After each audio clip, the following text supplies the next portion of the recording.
ચૈતર વસાવાના સમર્થનમાં રાધનપુરમાં રેલી, જનતાના મસીહાને મુક્ત કરોના નારા ગુંજ્યા। રાધનપુરમાં આમ આદમી પાર્ટીના ધારાસભ્ય ચૈતર વસાવાને ખોટા કેસમાં જેલમાં મોકલ્યાના વિરોધમાં રવિવારે રાધનપુર ખાતે વિશાળ રેલી અને સામાન્ય સભાનું આયોજન કરવામાં આવ્યું હતું।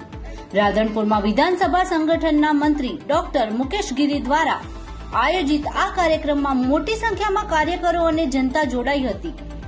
રેલીમાં આગેવાનોની હાજરી રહી હતી। આ રેલીમાં રાધનપુરના પ્રમુખ રામજીભાઈ, નાની ચંદુરથી આપના ડેલીગેટ ગોવિંદજી ઠાકોર, સાતલપુરથી સવજીભાઈ આહિર તથા નારાયણભાઈ આહિર સહિત સાતલપુરના તમામ કાર્યકરો ખાસ ઉપસ્થિત રહ્યા હતા। રાધનપુરની બહોળી જનતાને પણ રેલીમાં જોડાઈને ચૈતર વસાવાના સમર્થનમાં અવાજ બુલંદ કર્યો હતો। ખોટો કેસ પાછો ખેંચો ની માંગ સભાને સંબોધતા ડોક્ટર મુકેશ ગીરીએ જણાવ્યું કે ચૈતર વસાવા આદિવાસી અને ગરીબોના હક માટે લડતા નેતા છે।